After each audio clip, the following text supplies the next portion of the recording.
जगत गुरु जी, मैं एक चीज समझना चाहूंगी आपसे।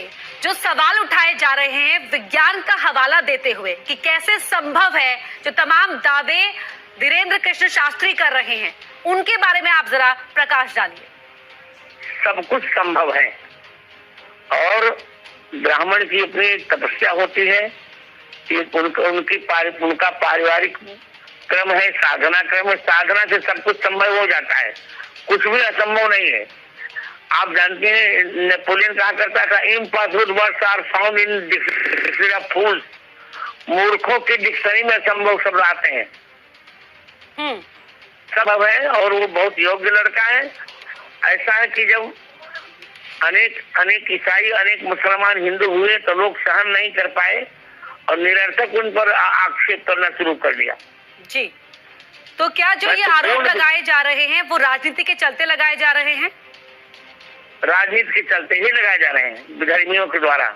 जी, और ये भी कुछ ठीक है। जी जगत गुरु जी बताइए। अंधविश्वास अन्य धर्मों में बहुत होता है, वहाँ तो कोई कुछ नहीं कहता। चादर चढ़ाए जाते हैं, क्या क्या नहीं होता।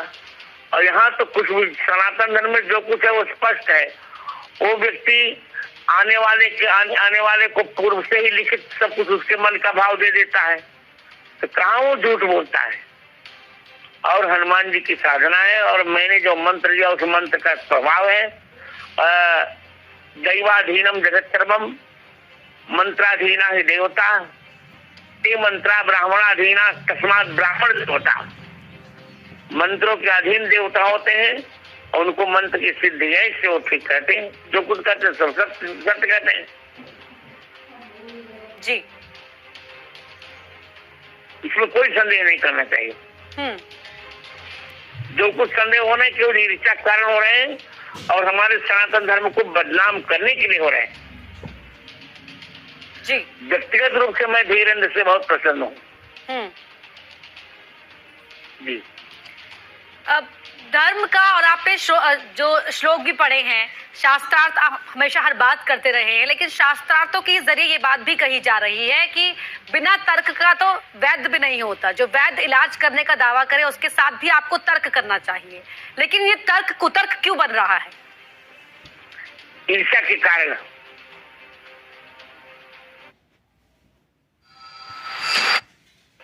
नियम यह तर्क करना चाहिए। इस तर्केणानुसंधत्ते स धर्मम वेद नेतरः। तर्क करना चाहिए, पर तर्क वेद शास्त्र से अनुमोदित होना चाहिए, कुतर्क नहीं होना चाहिए।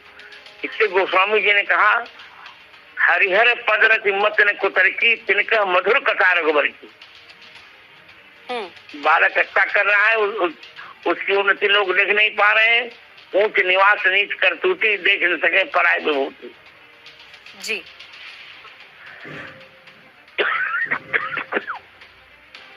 जगत गुरु जी, एक सवाल मेरा ये है कि जब कितने साल आपके सानिध्य में रहे आपके शिष्य, और कैसा रहा उस वक्त उनका समय? क्या उनकी व्यवहार कुशलता थी? क्या खूबियां आपने देखी? मैंने तो बहुत कुछ देखा। कुलीन ब्राह्मण, चरित्रवान, किसी की बेटी बहन पर गलत दृष्टि नहीं डाली उसने, और आचरण ठीक रखा। इन्हीं गुणों के कारण मैंने उनको दीक्षा दी। हमारे यहाँ चरित्र की पूजा होती है बेटी। गुणा पूजा स्थानम गुण सुनति लिंगम न समझ। हम लोग ऐसे लोगों को शिष्य नहीं बनाते, ठोक बजाकर दीक्षा देते हैं।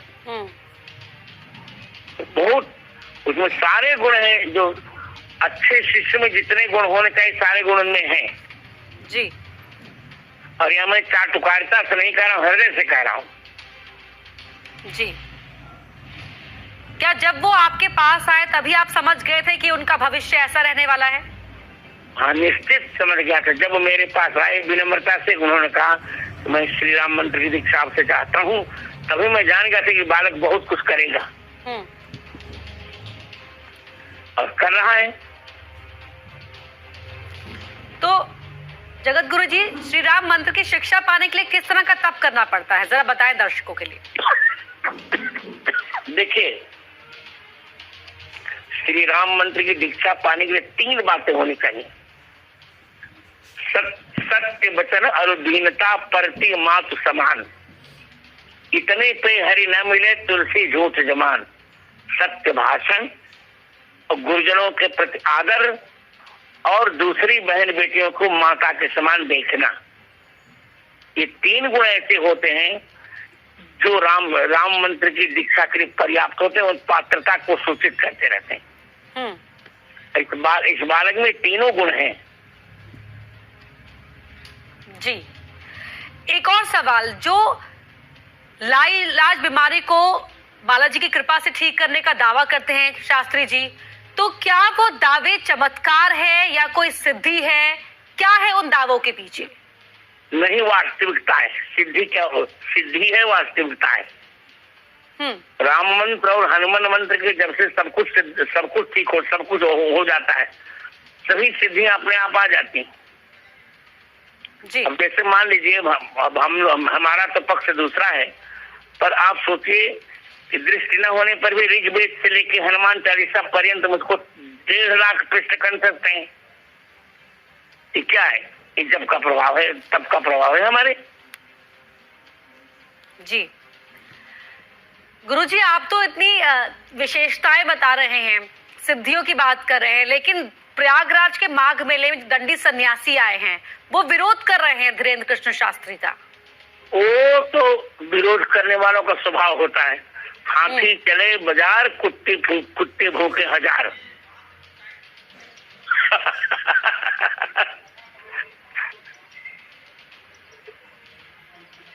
बोलिए बोलिए, पूछिए। जी,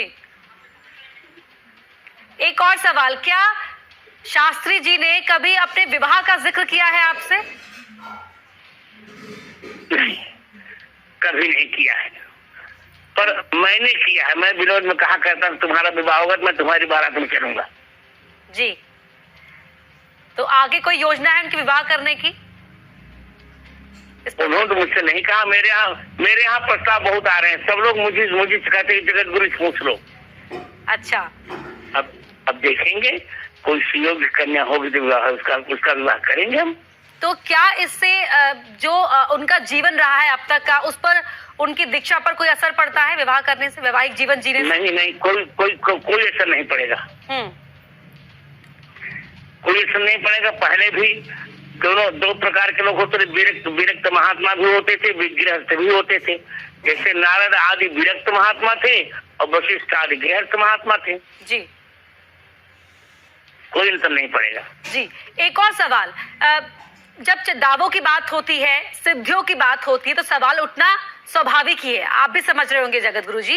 लेकिन सवाल इस बात को लेकर भी उठ रहे हैं कि अगर उनके पास इतनी शक्तियां हैं, तो समाज में व्याप्त बुराइयों को खत्म करने के लिए, या जिससे समस्या से जूझ रहा है पूरा समाज, उनको खत्म करने के लिए क्यों नहीं उसका इस्तेमाल किया जाता है? नहीं, किया जा रहा है। जब हम कहेंगे करेंगे, समय देख करके हमें देखिए, वो जो कुछ करते हैं मेरी इच्छा के अनुसार करते हैं। समय देखकर मैं कहूंगा, जैसे अभी मैंने पीओ के भारत में आ जाए, इसके लिए अभी मैंने 1008 कुंडी हनुमान महायज्ञ किया। तो जब जैसी प्रसिद्ध बनेंगे, मैं उनको निर्देश दूंगा, वो करेंगे जी, और उससे लाभ होगा समाज का। जो हो रहा है वो आपके निर्देशानुसार ही हो रहा है? निश्चित मेरे निर्देश के अनुसार हो रहा है। और प्रायशः वो मुझ पर फोन से संपर्क में रहते हैं। संपर्क उनका मेरा रहा करता है। मैं जैसा कहता हूँ वैसा वो करते हैं। क्या आप ये भाप गए थे कि अभी कुछ समय तक वो विवादों में रहेंगे? नहीं, विवाद देखिए, मेरा मानना है बेटी, जिसके जीवन जितना संघर्ष होता है उतना ही उसके जीवन में उत्कर्ष होता है। संघर्ष उत्कर्ष को उत्पन्न करता है। जी, ये विवाद नहीं, यही तो जीवन का आभूषण है। जी, जगत गुरु जी, वादे जायते सत्यबोध। संघर्ष में क्या रहेंगे? जो झूठ लोग कर रहे हैं करने दीजिए उनको।